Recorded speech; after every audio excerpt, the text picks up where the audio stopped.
Welcome to the Perceptions Today podcast, where we discuss consciousness in all forms. January 2022, episode 11, Paranormal Blip joins us for a Reincarnation Roundtable part 4 of 4. Paranormal Blip is a podcast discussing all areas of the paranormal. And tomorrow also, it would be interesting if you could go into whether time seems to, change when you're in these kind of other states. The stuff you were talking about just a moment ago with perception. I know that when I was put under anesthetic a couple of years ago, it's a cut. I think I spoke about this a couple of weeks ago with you guys, but I've got this really clear memory of going under first of all, and then coming round. But I was actually kind of conscious and trying to speak, but I had to. This is an instance of the conversation coming up in the roundtable discussion. Participants knew it was being recorded. And I know quite a bit about her because of what my parents told me about her. And then later on, when my mum died, what my dad told me about my grandmother. But I've got a very early memory. It's very clear. And it's quite nice, really, because obviously it's of a... Can you kind of put an age to it, though? That's what I think Estevel's looking for. I would have been... well, no, I can't. But I would have been under 4. I don't know how under 4 there. But that's such a useless answer. From what that's not my answer, but from what I've heard from neuroscientists, they say that you can't remember anything prior to the age of 3. But, who the hell am I to say that that's the definitive answer and they're right? But that's what I've read. Maybe you can't recall. Maybe you can't recall it unless you're stimulated in some way. You probably encode because it. I'm just wandering down memory lane, and I know that a lot of things I remember. Like at one point I had this wooden duck on wheels, on a cord, and I thought, yeah. But that's like that's probably a toy from way before I was born. But it was something. Just as certain toys are passed on. But then I thought, well, do I remember that from that age, or just now thinking back that I remember that I had that at that time? It's like it's really difficult to unthread, to pinpoint, because you're just going over. Oh yeah, we live in that house, and we had this kind of sort of Portuguese tiles there, and there were this sort of green. With this shiny anyway, and it's this elaborate sort of almost like an Escher, the Dutch graphic artist Escher, the mathematician. Yeah, basically you'd never leave your staircase. Yeah, just keep going around it. That's this, Excellent. these intricate shapes, and you start recalling all sorts of things. The first time you saw magpie as a kid, and you were, that's all these things. Cats from when you were a little kid. The Siamese cats we used to have, or my parents used to have. But what is your earliest memory? It's so difficult to pinpoint that exactly. And then you think of smells, you think of also, but and they're just all sort of these tiny little things. Whereas when Paranormal Blip said something about a memory of someone, of someone particular who passed away when he was very young. If I remember correctly, I'm just really, it's much more object focused, I suppose, than people. But maybe that's just me. That is fascinating to think about. Tamara might have an opinion on this one. I was actually recently thinking about this subject, and my first memory of my maternal grandmother. And everyone on my mother's side, they're like really close-knit Italians, like straight from Italy. And the one thing that I remember constantly is the smell of coffee. Like the house always smelled like coffee, apple pie, and like tomato sauce. So like, I think I must have been around 4 And that the only memory I have left of that is my grandmother giving me graham crackers and milk. Like, it's the only thing I remember of her. And she died pretty early in my childhood, but I had this traumatic head injury when I was 4, and it seems to have wiped my memory of that period. Like, for years, there's like a gap. But I mean, that's like the string of memories I have. That's interesting, because the artist Meyer, who's got the epilepsy, when he was 4, he had a coma, and when he woke up, all his memories of his parents and his brother were completely erased as well, and he's got no access to them as well. I also was diagnosed autistic after that. That pretty much changed the course of my life in a bad way, because of how the Pennsylvania government, how they handled kids with autism. They like forcibly removed them from homes. So the childhood trauma was like my parents fighting the government to keep custody of me. And like all this testing that was done. Well, I'm glad they could actually keep hold of you, which is great. What way did you find that your autism was showing then from the head injury? If you don't mind saying, obviously. Well, yeah. Basically, the number one thing was I became really quiet. I stopped talking and communicating the way I was. My mother said that my personality changed like 100% in the other direction. I became introverted, like, and withdrawn. That sounds very much similar to how if you listen to Anthony Peake talk about epilepsy people having, what should we call it? The corpus callosum, when that's cut, the other personality kind of comes forwards when there's been a bit of a brain injury, because obviously there's always two personalities within inside your head. And even though it's the same thing, it's just got different kind of passions, is probably the best way to explain it. So yeah, this is kind of correlating with some of the stuff that I've listened to. It might be obviously correct, but it's similar in nature to what you're describing. The other thing I discovered after doing a lot of intuitively, I felt like, going through childhood, I was, labeled with learning disabilities and the whole 9 yards. Included with that was a later, preteen, I think they diagnosed me with ADD or ADHD. And my parents, were trying to fight the push to put me on Ritalin. But, later I started to put all of this together, and it seemed like these were all symptoms of the same problem in the brain. And it turns out now current research has shown there's a genetic link between autism and seizure disorders, which I found interesting. Sorry, what disorder? I missed that. Seizure disorders, epilepsy, that people with autism. Seizure, okay, yeah. Right, seizure, yeah. People with autism or on the spectrum tend to have seizures later in life, or if not concurrently when they're younger. Well, this is really kind of coinciding with a lot of what we were just discussing. Yeah, because you don't have to have full-blown muscle seizures. You can be the absent seizure where other people will think that you've just kind of paused for a second, but to you, time has been a hell of a lot longer, and you've experienced a lot more in your timeline.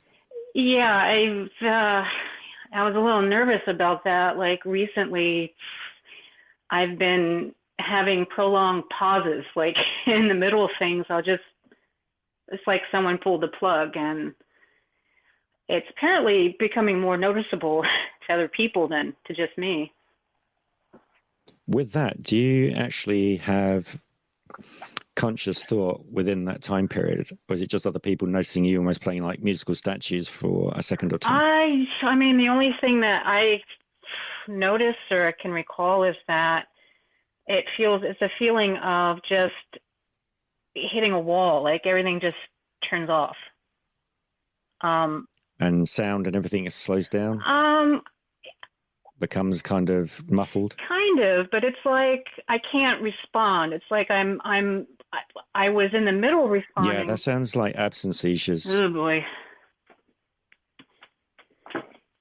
I mean, I'm not 100% to be able to put it down, but from the things that I've read, those kind of scenarios where you kind of feel fuzzy and everything is like cotton wool sound-wise around you, and that kind of bit, it'd be worthwhile getting checked. Yeah, I'm working on that, but in America we have the big, battle for healthcare, and I'm kind of caught up in that right now. It takes a lot of energy to fight. I mean, fingers crossed. I'm completely wrong about this, but I mean, just worthwhile noting. I don't want to scare anybody or anything. Oh yeah, I believe me, I'm just like on my list of things to do, and also the optical migraine started up with all of this too.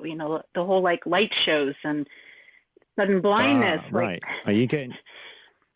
Oh, can I talk to you about scotomas? About what? Which is right in the eyes, scotomas. That's when you get the patches of your eye where you can't actually see anything with the migraine. Right. Now, that basically is if you got a jigsaw puzzle taken pieces out, but it's not always in the constant same area, because it's not actually your eye not picking up information. It's the brain distorting the information. I've had that with, there was a certain hay fever medication many years ago. It's been taken off the market now. But I used to have it in the summer, and I couldn't understand why I had migraines during the summer. Because if you took the medication in the morning at, say, 8 o'clock, I was getting the migraines like 2 o'clock in the afternoon, and I wouldn't understand or put the things together. A few years later, they come out with the medication, but in a 24-hour dosage pill. So obviously, they've ramped up the medication within the pill. I took it, and within 20 seconds, my eyes went. I couldn't see. My smell was turned up to like level 12 out of 10. My hearing was way off the charts. I just had to be put out of the way of bright light. I wanted to throw up all the time. And we worked out it was this medication. But with it, you had literally patches of your eye where you couldn't see. Yeah. And it's like not blackness, and it's not like bottled glass, but it's fuzzy and you can't pick it up, and it hurts to look out your own eyes. And yeah, it's bizarre. Yeah, it was. That's why I was talking about it. It was frightening the first time it happened. I didn't know it was happening. I thought I was having a stroke.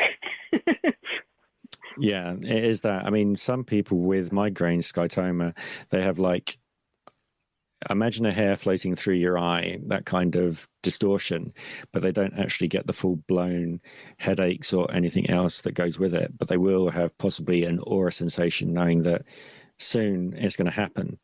For example, when I was having the migraine, it was my sense of smell dialed up. So before probably about an hour to an hour and a half, I'd suddenly realized that I could smell too much. And then suddenly I get full blown into the eyeballs, and the pain in the head with the migraine was just phenomenal. Yeah, the pain, I get normal migraines where it's just the pain, nausea, and sensitivity to light. But these migraines were different, and the pain was different. It was like it's the location. Yeah, it's like in the head. It was as well. like a sharp, piercing pain, and like a weird throbbing pinprick pain that was coming with like the light show. Head's too tight. Yeah. I hope it's not an aneurysm. No. They sound more like migraine-related things rather than aneurysms. So yeah, this is interesting to find other people to talk to about this who know what it is. Well, we're in the ballpark. I can't say it's 100%, but I mean it's close. Fuji? I also have had pressure on my optic nerve when my allergies are really raging, and I mean I surmised it was just pressure on my optic nerve, and I get some sort of psychedelic effect going on with my vision. So something similar. And I think it's just the pressure from the sinuses around the orbital, space pressing on the optic nerve causing that. And it would come and go with allergies. It's interesting about the optic nerve. Through the course of my diagnostic pileup, I was diagnosed like 20 years ago with MS, And one of the symptoms I was having was optic neuritis, which was extremely painful, and it also changed my vision. You'd have to describe that, because I don't think everyone will know what that definition is. Well, MS is multiple sclerosis.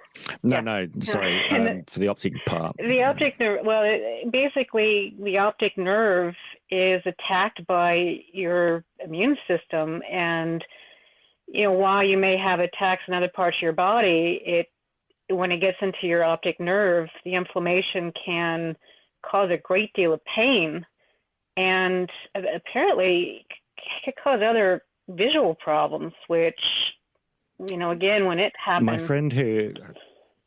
friend had MS as well, and his first diagnosis was, one day we went to work on the train, couldn't understand why everything was double vision in one particular eye. So he got to work, and one of his colleagues realized that his eye was moving from right to center, but would never go to left when he was looking and tracking with the other eye, when the other eye was going from right to left. So every time he was looking through a room or moving his head to follow someone, his eye would only stick in one direction. So they then sent him home, patched him up with, obviously, gauze over his eye so he could have one perception of movement, so he wouldn't bang into things. They then scanned his head to find inflammation in his brain on the optic nerve. They didn't tie it to MS until, I think it was 6 months later, when he lost the use of his leg due to this, the ability to walk. But then they found out that his particular MS was one that hit every 6 generations. And of course, going back 6 generations, nobody really knew about this particular variation of MS in his family at all in any way. And it's quite phenomenal. But they've had some very good success with myelin regeneration in mice in the MS research that I've been reading up on as well. The reason I got into that was due to the fact, obviously, my friend had it for over, where is he? He was 23 when he got it, and unfortunately passed away this year. So, yeah, a good number of years. But that was due to complications of something else. It wasn't just due to the MS. Yeah. The other thing about the eyes with MS, and some people were having, I forget what the technical term for it is, but your eyes, when you're looking at things, will suddenly violently just flit left, right, left, right, left, right uncontrollably. It's like some sort of I don't know if it's like a seizure that's occurring just with the eye muscles, but it causes like a vertigo kind of experience. But it's not really like you're perceiving your eyes are doing that. But when you start noticing it, it's really weird. That's a petit mal seizure. Oh my God. As in the small seizure. I've been having those for years. You can have. But when I describe it, I described it to a neurologist. They didn't know what I was talking about. And now it's just like in the research that's been public now recently. Interesting. Yeah, I kind of knew about it from 1991 because of other connections. But yeah, that is a kind of description of a petit mal. But you'd have to, I mean, obviously, there's so many diseases that cross over into everything else. You have to narrow them down. But that's what, in my knowledge, I know of. I wouldn't pin it to yourself. I mean, you could be having something else that's causing a twitch. But it could be allergies, as Fuji was saying, that you might be coming into contact with something.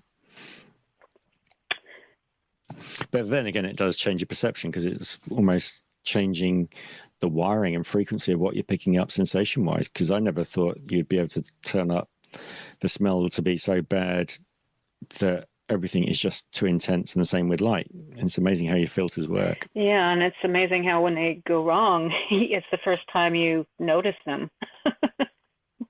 Just to make you laugh, I was sitting in a car. I was in the back seat. My friend was in the front passenger seat, and he decided to be funny. And I said to him, look, I'm about to have a migraine. Everything smells too much.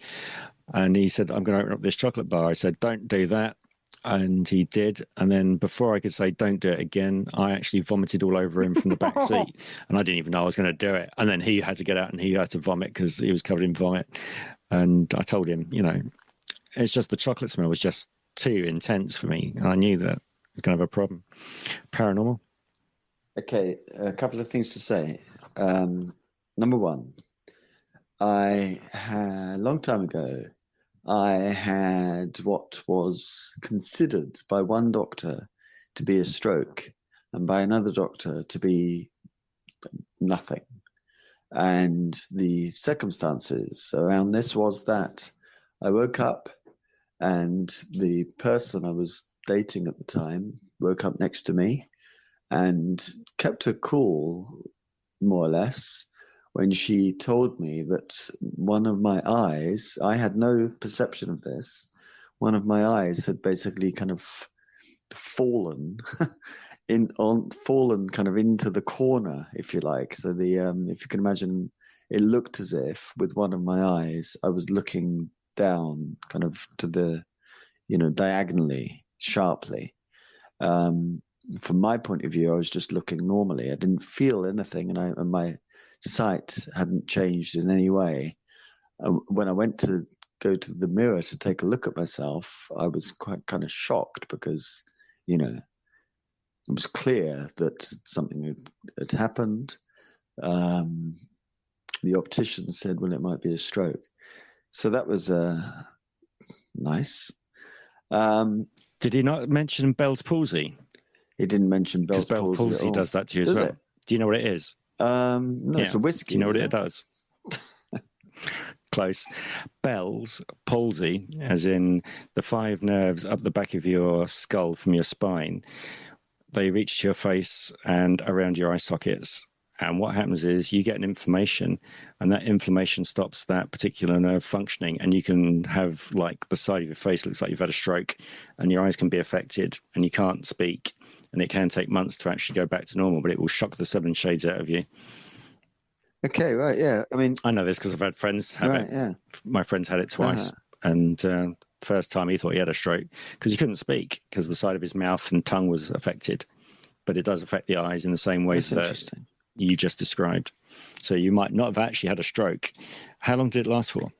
A couple of hours, a day, maybe a day. Yeah, you might have had inflammation because it can go between hours to months. So that's interesting. The other thing, something to look up. Yeah. The other thing as well is that you're, okay. Very quickly, I've got a beautiful vomit story. Right, get this. A friend of mine years ago told me this story. I wasn't witness to it, but I'd love to have been a witness to it because it sounds incredible. A very busy municipal swimming pool, indoor swimming pool. Lots of people, lots of families. Somebody feels sick, and they. If you're squeamish, by the way, this is a story involving vomit. So if that's not your thing, come back in 1 minute, right? I'll just quickly do it, but it's quite Whose thing is vomit? What kind of sexual perversion do you know whose thing is vomit? So squeamish.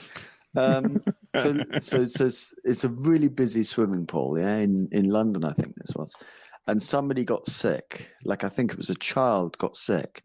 And that triggered this mass panic when the vomit was floating towards people on the water, yeah, on the surface of the water. And basically this mass panic, 3 people seeing this also got sick in the water.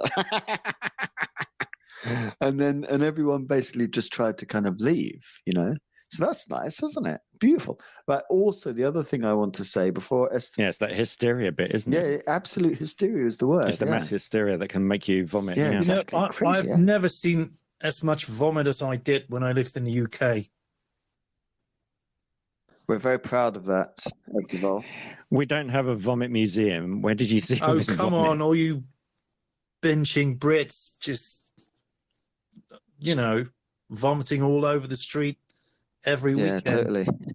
I know, it's really gross. It's actually really gross. It's really disgusting. Any town, any market town, or any centre of any city or wherever, any Thursday, Friday, Saturday night. I don't know what it's like on Sunday nights, but maybe Sunday nights. I haven't done it for years. I mean, I've avoided doing it, But you're right. It's really, yeah, I totally agree. Did you want to clarify that you don't actually vomit on a Sunday and a Saturday night? No, when you said that you try to avoid doing it. I don't go there. I don't go out.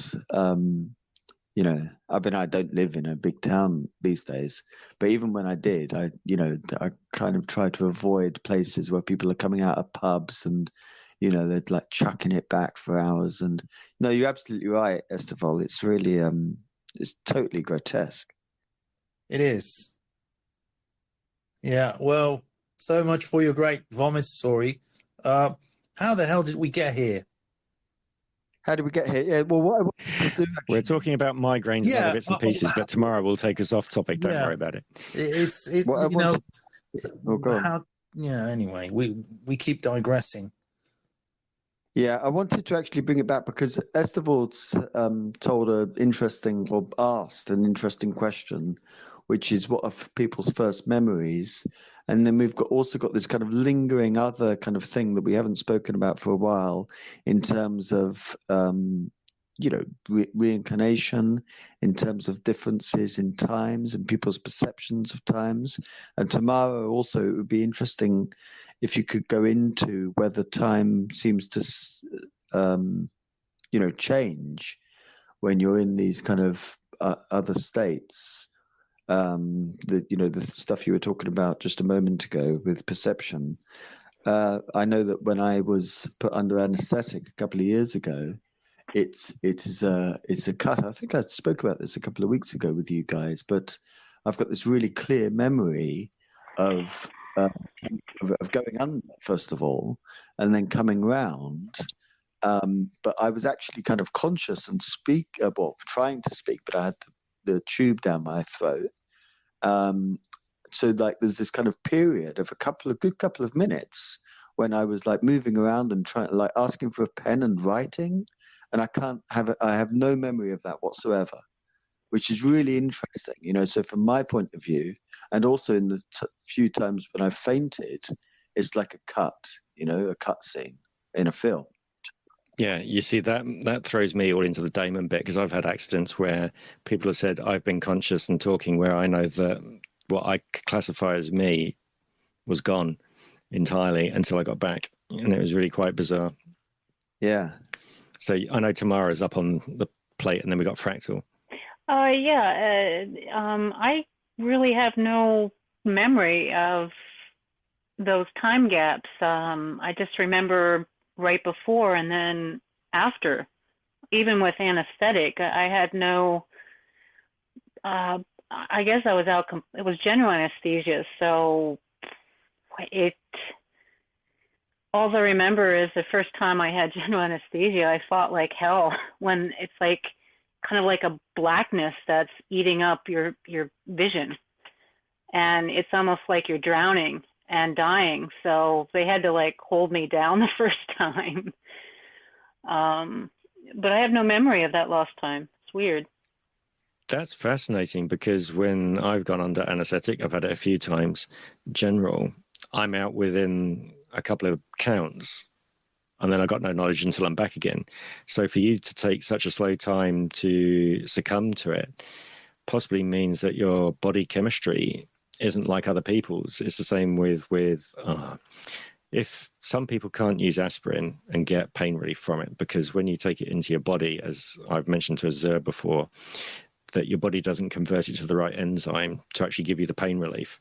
So maybe your body and anesthetic is different, that you don't actually react to it properly in the time frame. That's true, I think, of a lot of autistic people. It's like, it's not just your brain is different, but your entire body chemistry is a little different too. And I've heard stories from people with Asperger's who they take medication normally prescribed at a certain dose, and they get like an overdose toxicity effect or paradoxical effect, which is even more frightening. But I was kind of curious about how that works. I think it's down to the pineal gland. If you get a bit of damage to that and it gets out of sync with itself, because it's the main route of all your chemicals that are being produced and information, it's sending out all the signals to do, I need this chemical in this quantity. You might be getting it, triple the dose or a third of the dose that what you require. Also, maybe the filtering organs work a little bit slower as well, and they can't really rid your system of the metabolites. So they the half-life doubles unintentionally. Oh, definitely. I mean, there's going to be multiple domino effects. It's not just going to be the one singular. That's one of the things that I've learned through looking at a lot of these complex bases for either be psychedelics or even down to body chemistry for illnesses. The other thing and pain management. The other thing I noticed, and of course I'm recalling now, is that when companies do their clinical trials and drug testing, they never do testing with multiple drugs in the body at the same time. So those all produce their own metabolites, and then those react with each other synergistically and produce a whole new set of chemicals that didn't exist before. So that is lacking. Yeah, basically an interference pattern. Yeah, you're creating your own interference pattern at that stage with all the things that go on. So yeah, Fractal, do you have any issues with time and along these lines on the reincarnation bit? I know you got a question or an answer that you'd like to put forward to the rest of us. Yeah, excuse me. I had to run an errand, so I missed some of this, so I don't know if this was covered. But I was reading in the Mishlove BICS article about possession, and I was wondering about how that relates to reincarnation.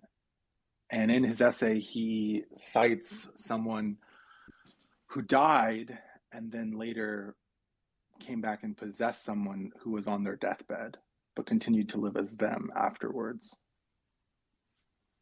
I'm going to throw that one over to Paranormal Peake because I haven't got that far in the essay yet. Paranormal Peake, as I like to be never addressed as.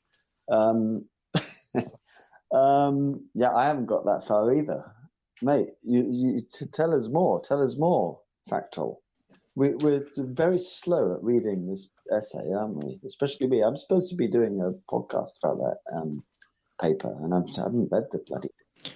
Crib Fractal's notes now. Just steal his work. That's what I would do. Well, I haven't finished reading it either. I sort of read it really fastly, but I want to go back and watch all the YouTube videos and read it with watching the videos.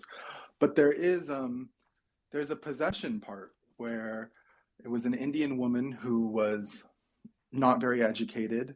She got very ill, and I guess she was on her deathbed, but she made it.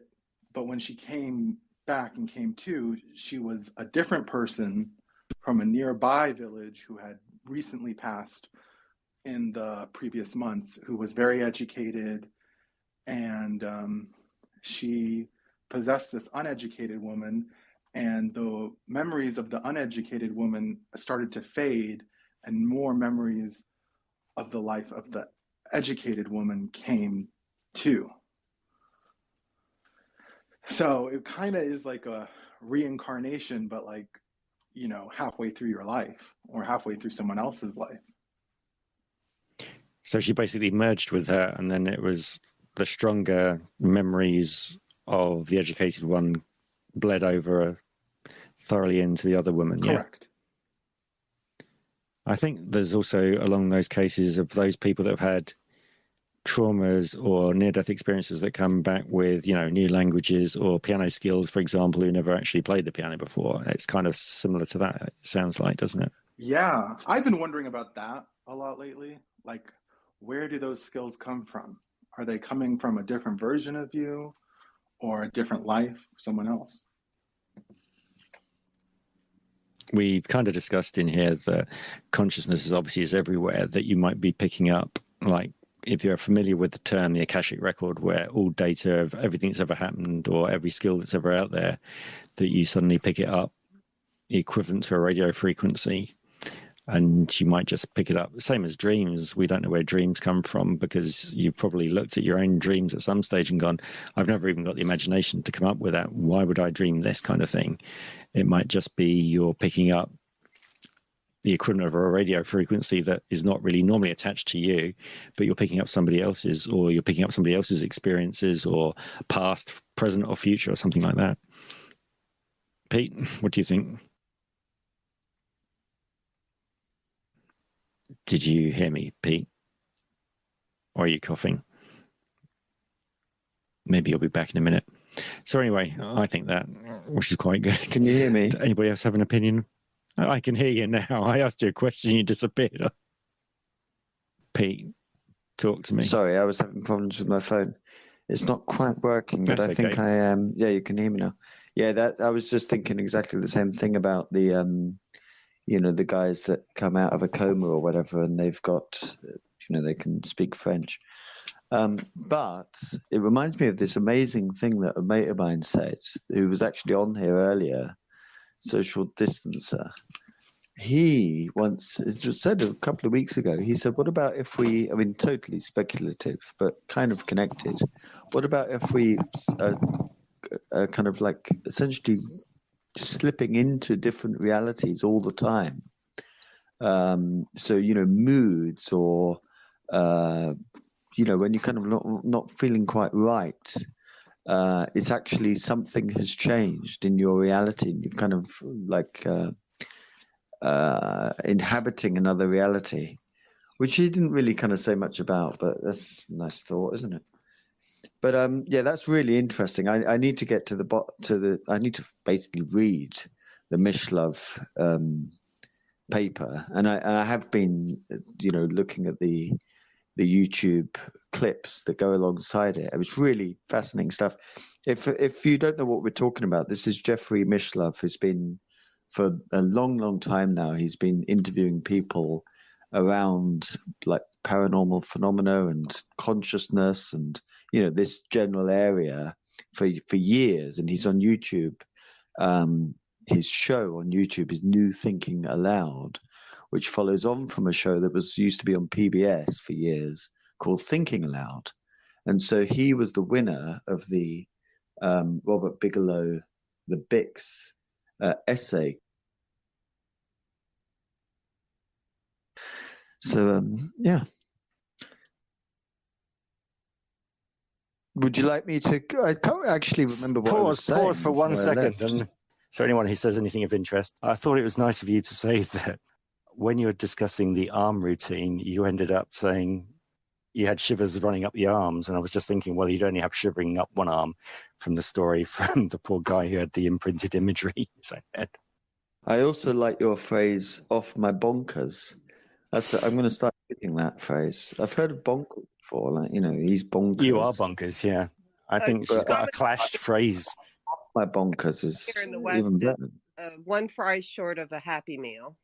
Yeah, I've heard that kind of thing before, yeah. Yeah, we tend to have one sandwich short of a picnic and many other kinds of descriptions of people. So that's good. And nice to see people coming in who probably haven't really picked up on the fact that we've evolved our one on reincarnation to other areas at this present time. So nice of you to meet us here. Esther, well, you were going to say something? Well, I was just about to call it a night. So have fun discussing all the things you're currently discussing. And now, Esther, when you say you're going to call it a night, is that you're going to leave the phone on and we can just listen to you? No, or it's not an after party. Who knows? Oh, you have to, check what's going on. Maybe I'll start an after party. Who knows what happens? Anyway, I'm going to take break now. Yeah, it's always nice of you to be around. We always appreciate you coming in. Yeah. Okay, Paranormal. Thank you for... You took that compliment so well. I love it. Yeah. Anyway, thank you for co-hosting and your stories and everyone. Thank you. Take care. Have a lovely week. Yeah, take care. Talk to you later. Bye-bye. See you later. Bye. And by the way, now, if there are any new people that have come into the room because of, reincarnation, so I am a host of a podcast called Paranormal Blip. My parents wrote a book called The Children That Time Forgot, and I have spoken tonight about reincarnation. So if you want to speak about reincarnation, just hit the request button and we'll make you a speaker. And, please speak as we're, kind of here together in the room.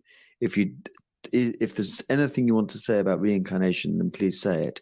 We've also talked about lost time. We've talked about souls for quite a long time, actually, tonight. And, that whole area.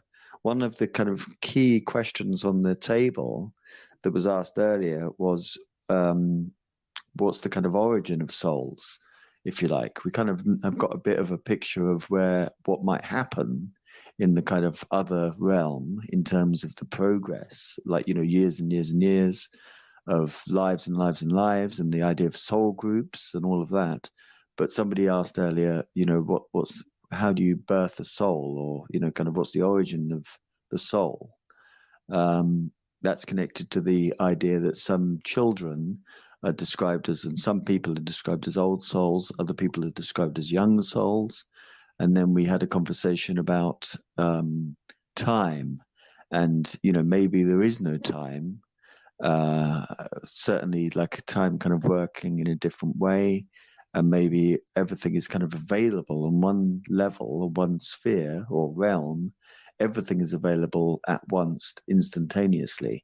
And certainly in near-death experience research, that seems to be quite a common thing.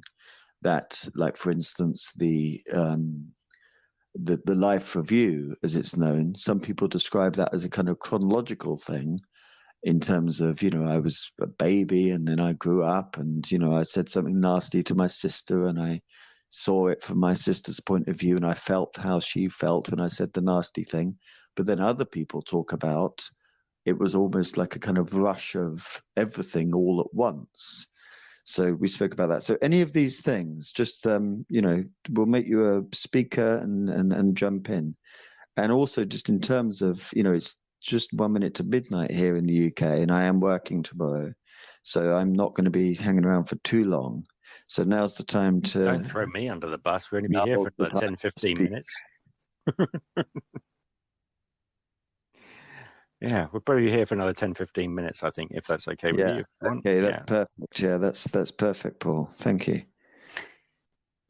Trying to give me until here at 6 o'clock, like poor Estevelle. Estevelle, for those who don't know, Estevelle once finished our session, which kind of hit midnight. It was our longest session ever, of 5 hours, 55 minutes, which was peculiar. Then he set up in Holland an after party, and then Paranormal Blip and I woke up in different locations, and he was kind of going on the bus to work, and I happened to wake up and spot that Estevelle was still on at 7 o'clock in UK time. And then we wondered whether he just passed out or not, but he'd actually put his phone to one side, let everybody else be in the party, and actually just went to bed and just left the phone and let 4 to 5 other people just be in the room talking to themselves. Well, you shouldn't really leave your room unattended, I think is the phrase with these things. You don't know what they get up to. Now, Pete, if you're talking, I can't hear you at all. No, I was coughing. No, the icon underneath for the purple when your mouth is moving and talking was rippling. So I thought that... oh, was it? Really? Yeah. Sometimes I get, okay. When I'm watching and hosting, I tend to think the audio's gone, and then it's not. It's the fact that for some reason it's just giving the icon a strange life of its own. So Brian X, we haven't had the opportunity to talk before. Just seeing if there's anybody else here that fancies a quick hello before we disappear for the evening after everything we've been discussing. Nice to see you, Chris. I don't know if you have the opportunity to talk. Again, we tend to use the peace symbol. Yes, hello. Sorry, I missed all that if you said something. That's okay. What did you... Well, you won't know what you missed, will you? How long have you not been listening for? Or have you not been bounced for? You said my name, and then there was just... I was interacting with the microphone, and I think I missed. Okay. It's seconds. That's fine. That's good. We're not going to have to redo the whole evening again. Right. That's fine. No, it was just you've been in for a while and hadn't had the opportunity to say hello, and we just wondered what your thoughts were on this evening. There's no wrong answer in here. There's no fist fights or anything. So, yeah, well, what I heard was very interesting. I have been out for the last half an hour, so I've missed the last half an hour or so, but I caught a lot of the talk about childhood memories, the first memories and things like that, and it's all very interesting. I think, I'd like to obviously give you a lot of feedback about how I found the speakers very interesting. I understand you're wrapping up. So I don't want to take the conversation in a different tangent. But I was just wondering whether you'd covered this evening, or whether you've covered previously, anything about the Bigelow competition about evidence for life after death, and the announcement, which I think Jeffrey Mishlove won that award. And That's You're right. in I the was right just place. talking about 10 You're in minutes the right ago. place. oh, you were you? Sorry about that. Yeah. No, don't There's no apologise. need to be sorry. It's good that you brought it up. I'm really fascinated by Mishlov's paper and the whole thing. I mean, Bigelow is extraordinary, isn't it? You tell me what you know. Do you know? You could go and give us a. Sure. I haven't read anything about it. I've been fascinated that I haven't heard one word out of Jeffrey Mishlove. I wonder whether they've just sort of put him away and they're interviewing him, or he's conducting sort of work to do with. I understand that part of the competition was that the winners are sort of expected to give interviews and discuss their paper. So I'm fascinated to hear what came of it. But for me, I mean, my main interest at the moment, which obviously crosses over to other areas, but my sort of main interest for the last few years has been UAP, UFO. And it's fascinating to me, Bigelow with his background with the space industry and Skinwalker Ranch, and his lifelong interest in, well, not lifelong, but I think with his sort of personal story with his family, I think he's had a deep interest in making contact or finding out what happens with his sort of loved ones that have departed. And I just find it interesting. I think just one comment I'd like to make, I think, the UFO world is in a bit of a frenzy the last few years, with an increasing frenzy about disclosure. And I thought that's occurred to me, is that disclosure is heading towards is less about craft and aliens and more about the nature of reality and how we experience this world. I think disclosure will be more about that, and I think that will touch on all sort of paranormal phenomena. Yeah, absolutely. Now, Brian, I've got to ask you a big question. How did you get here? How did I get here? Okay, there must be somebody in here that I follow. Obviously, I think when you follow somebody on Twitter and look, that's true. Now, the reason I asked this, and you're going to love this. We're very much into consciousness and everything that goes into that area, and we're a community which are interlocking to find out answers and everything else. I don't know if you've had the chance to look at Paranormal Blip's bio yet or not. No, I haven't. Well, he will just give a quick promotion of yourself, and you will amaze Brian, won't you? Go on, Pete. Hold on, sorry about that. I was just drying my hands. So Brian, I am really interested in UAPs as well. I started up a podcast July, really, after being sent an interview with Dan Aykroyd, the guy that wrote Ghostbusters. You probably know this, but he's like kind of, is a big follower of the paranormal. And I started to I knew already about reincarnation and near-death experiences, started to look into UAPs. I think your question, or your kind of where this is going, your statement about where this is going is absolutely right. So I've got a podcast, and a couple of my episodes look at UAPs, UAPs and nukes, for instance. But I don't know how close you're tracking, UAPs, obviously, because we've never spoken before. But one of the things that Lou Elizondo has spoken about a few times is a short story that he's recommended called Chains of the Sea. Yeah. Do you know about this? I'm aware of it. I haven't read it, but I'm aware of it. And it's people like Lou Elizondo, who you would expect with his background to be talking about nuts and bolts UFO craft. Yeah. Like that. He's actually talking about some pretty strange. I know. Absolutely. Yeah. I'm totally with you on that. I'm totally with you. It's really incredible.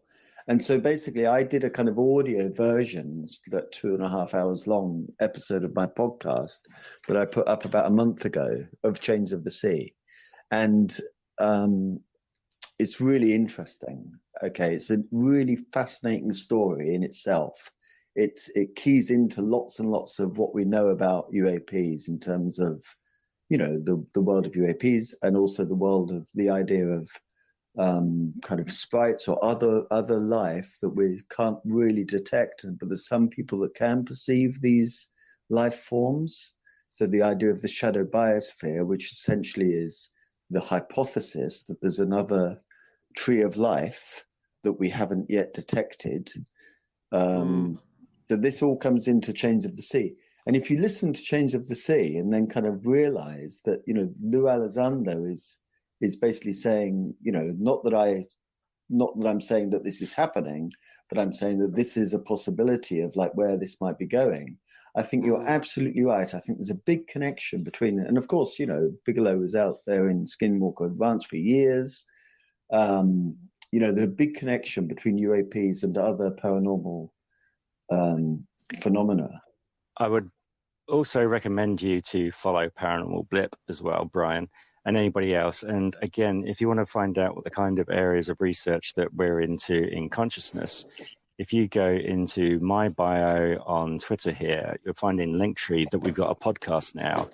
And we have a number of guests who are involved in different areas of consciousness research. Again, Paranormal Blip is appearing on that as well. It's a 40-minute one with 9 different people all talking about what's going on. And one of the guys in there is called Anthony Peake, who's a researcher. Again, he's got a 5-minute blurb about what he's doing. But we've got a 5-hour live question and answer session with him in UK time, 15th of December, for 5 hours. And there's many people coming together to join in and overlap our research and connect in on consciousness research. So again, if anybody wants to go and listen to that, it's good. Again, hopefully that would be of interest to you. I see that Morning has got his hand up at this present time. So Brian, is that of interest to you? Oh, absolutely. Yes, I'll certainly check you out. I think you can go back into a space after it's closed and see who was present. Is that how it works? Well, yeah, I would try following our accounts now, sure. and then. Okay. Well, thank you very much. Just so you don't get lost. No problem. Morning. Hello. How you doing? What's a paranormal blip?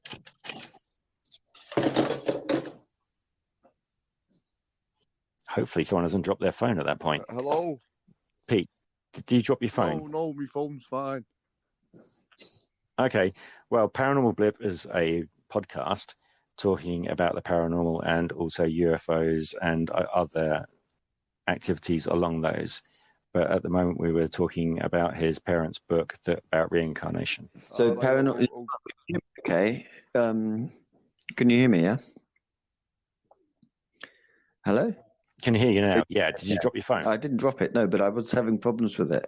But anyway, yeah. Morning, because it's 10 past midnight here, so I can say good morning.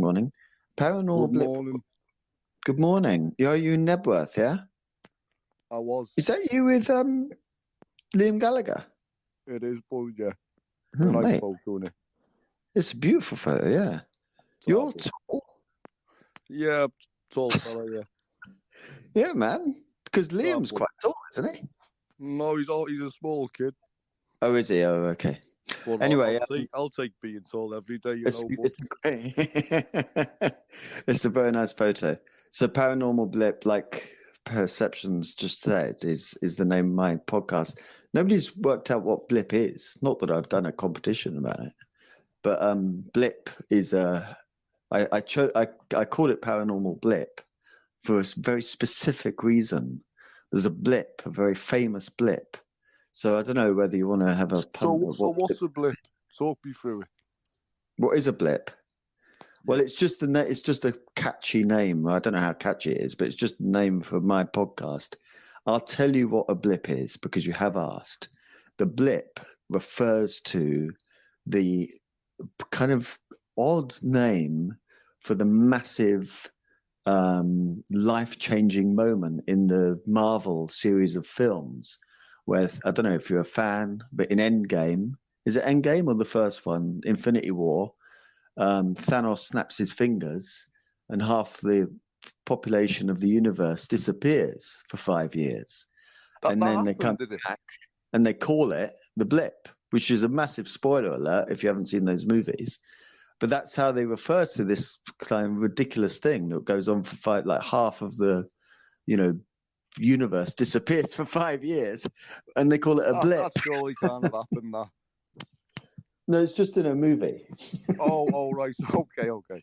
Yeah. It's just in a comic book movie. A series of Marvel comic book movies, superhero I movies. follow. Okay. Yeah. But I thought it was just quite a nice word, like very. It doesn't actually get to the horror and the epic nature of half of everything disappearing and then being, disappeared for 5 years before coming back. They just call that event a blip. So that's why it's. Well, the other thing I saw it was an oscilloscope myself. That's where I knew a blip from. An oscilloscope? Yeah, what's that? Something you get in a submarine? Oh. Well, when you're doing electricity and you put your little clips on either side and put electricity through, you'll get like a heartbeat going through, and the little dot. Hello, Gary. I don't know. Have you actually seen the top guidelines on how this room runs or not? Hello. In this room, when we're asking questions, we tend to put our hand up so we let the people speaking get their question through first off. Jerry, I'm not sure if you can hear or not. I don't know if you can hear. Jerry, can you hear us? I don't think he can. He's gone off thingy now. Can you hear us, Jerry? Yeah. Hello, Jerry. Can you hear us? No, I don't think so either. Right, Jerry, because we can't hear you, I'm going to take away the speaking bit and then give it back to you again. So let's see if that clears up your error. Hello. Right, let's give it back. And then, all right, invite to speak. See if that works. Morning, you were going to say something? Morning, you were going to say something? I thought a blip was one of those inflatable flying aircraft. That's a blimp, B-L-I-M-P. Oh, that's okay. He spells it blip, B-L-I-P. Sorry about that. No, there's no wrong answer here. It's always the way, which is good. So, are you interested in consciousness? Explain it to me. Okay, so consciousness is obviously a very big subject of why we actually think, how we think, and how reality.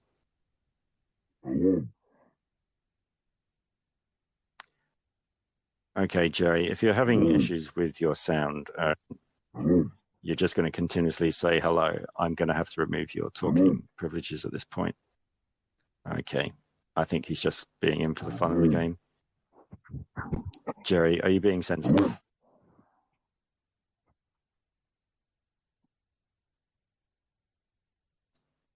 Okay.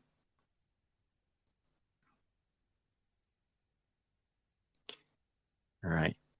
So we'll let Jerry just continue to listen. But Jerry, I think your audio is not working well because you're obviously not hearing us, and you also got sound distortion on.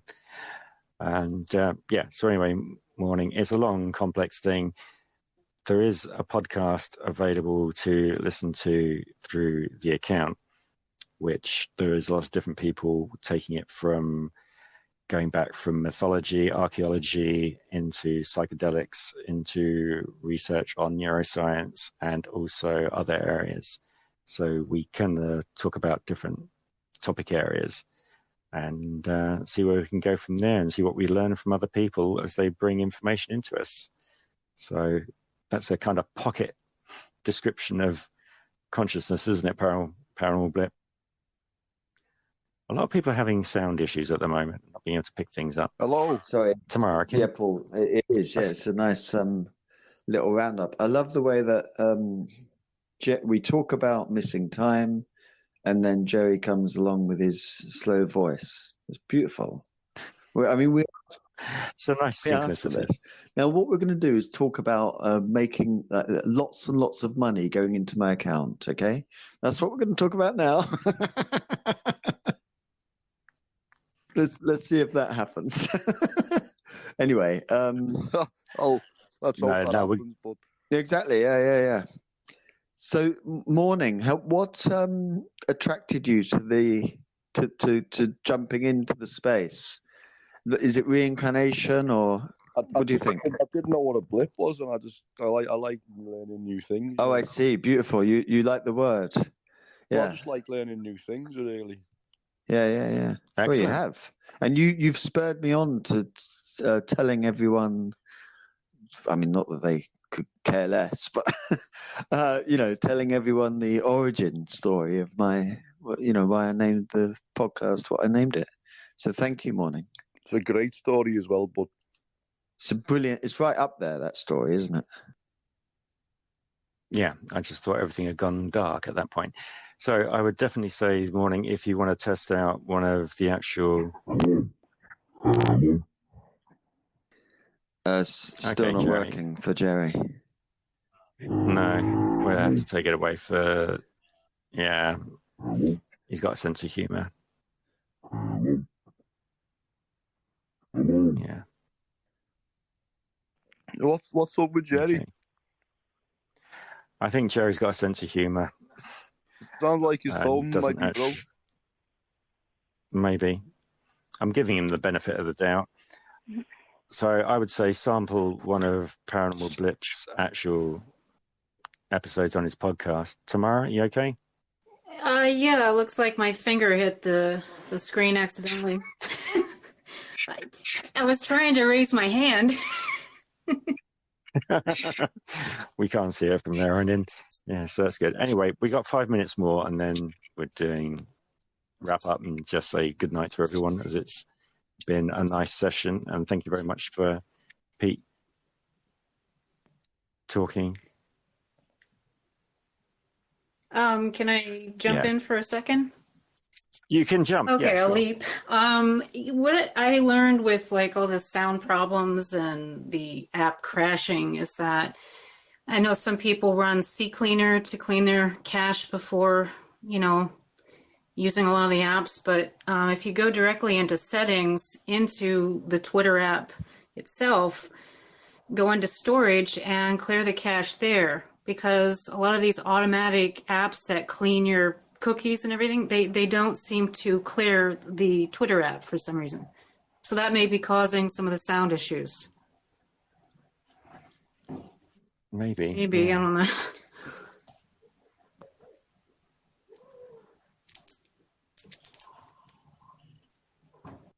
Right. Okay. Morning, you were going to say? Give me 1 sec, bud. Sure. Okay, it's nice to see everybody. If you're fascinated by any of the topics that we've been covering, I would definitely say pick up on the podcast for Paranormal Blip and also myself. Again, links in the bio, etc. Well, what would you class as paranormal, like a ghost? Difficult to say. It's strange things. It's normally something you can't have a normal, definite explanation for, is the best way to say paranormal. The textbook definition for paranormal tends to be, as he quickly types in. So I saw like a ghost of my dog when I was like 15. Would that be paranormal? You saw the ghost of your dog? When I was 15. That would kind of fit in. That's definitely fits in, yeah. He took me down the garden and all. Really? Can you tell us what happened, if you don't mind? Well, I just woke up in the middle of the night and he was there at the side of my bed when he's not even allowed upstairs, so it made no sense. Was the dog alive at the time? No, he died like a year before. Okay. So the dog was on your bed? The ghost of your dog was on my bed, like at the side of my bed. Uh-huh. And he just walked me downstairs and took me out, and that was it, really. Yeah. It was a bit weird. Yeah, really. I bet. Really weird. It was nice to see my dog again, though. Yeah. Oh, yeah. Absolutely. I spoke about this much a couple of hours ago. I'm talking about this book that my parents wrote called The Children That Time Forgot. So that's why it says reincarnation and the children that time forgot in the description of this spaces. And in there I spoke about this extraordinary, basically a kind of materialization of this girl, this 8-year-old girl that had passed away, and her mother was absolutely grief-stricken. And essentially, you know, there was nothing kind of ghosty about this girl when she came back. It was as if she was back, you know. She was she hugged her mother. Her mother kind of like, you know, held her arm up, and her arm had weight to it, you know, this extraordinary thing that only lasted for 10 minutes. And after that, her mum, I didn't say this actually earlier, but her mum then kind of dedicated her life to like telling people, you know, there is life after death, basically. And I've kind of like lived this incredible thing, or that only lasted 10 minutes. But obviously, if your bloody, you know, dead daughter comes back, you know what I mean? So yeah, that's really interesting morning. Thank you for sharing that. Definitely. And obviously come back again, we tend to run these little events now and again. We put up obviously notices of what were a topic of discussion. We've done things like near-death experiences, what is reality, and again we just summarize so that people can jump off into look and investigate other places. And there's a really good one by Michael Talbot. Can I put in about me dog again? Sure. Hello. Sure. Well, when he took me out, it was like he wanted me. He was like he's showing me something, but there was nothing there. That was it. And there was, you went to show me something like to dig, and I never dig, but there was nothing there. That is fascinating. Yeah. Can I ask? I've heard of cases. Morning. Can I ask? So was this in the garden? Yeah. He took me down the stairs. Yeah, and you went out into the garden with him. Oh, I think Morning's having connection problems. Yeah. And also, I'm going to give Jerry one more chance of this. Otherwise, I'll keep him on silent if he just ends up saying hello. Right, everyone, all the regulars, ready for the hello?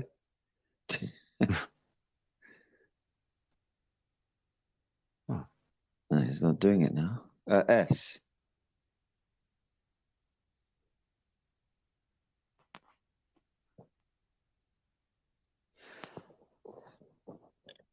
Okay. You okay? Right, so I'm literally going to be wrapping up in the next couple of minutes. So yeah, I need to hit the sack, as I say. Sorry about that. My little one just came in my room and he just had a bit of a nightmare. That's okay. No worries, Morning. Is he okay? He's all right. I've just put him back to bed. He's all right. Uh-huh. Real life takes priority, really. That's good. Oh yeah, no, he's all right. Thanks. But listen, more. Well, yeah, we're wrapping up soon. But if this is your kind of thing, then we do this every week, really, don't we, Paul? I should say you do it. Well, we try to, yeah. Well, I've got to go to follow, so I might see you on my page. Beautiful. I'll see you on my page. I'll have a chat with you. You're nice guys, so lovely. What I'd say to you is, thank you very much. Yeah, for that. And welcome to everyone that's listening but hasn't spoken. That's new. That's new here. Yeah. I know hopefully Jerry can get his bloody phone sorted out as well. Yes. Again, to find out the kind of things that we do, obviously find out the podcast on both of us, and then you can hear what other people are doing and being part of the community, which is interesting. So as we're just wrapping up now, it's nice to see people. There's one just requested, we'll just see what's going on there, and then Evening Havoc. Or it depends on where you are in the world. In the UK, it's morning even. No. So anyway, it's been very kind of you to spend all your time with us. And S, thank you very much for saying that. Yeah. Thank you very much. Morning Glory. It's been a great evening. I've just followed you and I've just read your whatever, like the blurb, which is really funny. So thank you. I'm glad you like it. Beta's good, isn't it? Yeah, it's very good. Yeah. True, so that's as well. Is it? Oh, it's true. It's me. It's true, is it? You got tattoos? Yeah. Bloody hell! Wow, dedication. Yeah. Yeah. I get that. I'd love to go and see Nebworth again if we could make that bit paranormal and go and see that again, you know. Is that the point in your life where you'd return? Oh, I'll bob on, yeah. Yeah. Can you, I know you want to wrap up, Paul, but can you summarize it in like 30 seconds? Or is that too difficult to do? It is when he's got bloody connection issues. All right, maybe I shouldn't ask that. Listen, Paul, just quickly, thank you so much. I've really enjoyed tonight. And thank you to everyone that's listened and all of the guys that were listening earlier who aren't here. Thank you ever so much. It's been absolutely brilliant. So, thank you guys. And we Paul, Perceptions Today, follow him. He does this every week, basically. So, he's usually got the kind of next spaces pinned to his kind of tweets. So, it's a really interesting community of people. And every week, without fail, no matter what the discussion kind of topic, the discussions are always really fascinating. So thank you very much, Paul. Oh, it's not a problem. We always try to pitch the topics so that everyone can come in and understand them. We don't try and put them in a way that others can't follow the thread. And let's see if Jerry can actually say anything apart from hello. Oh, Jerry, as much as I'd love to give you the opportunity, I'm going to have to remove you. Sorry. Yeah. Okay. So anyway, thanks again, and keep safe, everybody. And thanks again, Paranormal, for giving a wonderful talk. And we'll see you all again on the next one. Thank you. Ta-ta. Take care. Take care, everyone. Have a lovely day or evening, whatever you're doing next. And see you in the next one. Take care. Speak to you later. Bye. To help our research and understanding, leave Perceptions Today's podcast reviews, subscribe to the podcast, along with the other social media accounts, and share. Come and join our live events. That way we can get together and have thoughtful discussions along with advancing our understanding of concepts as we go along.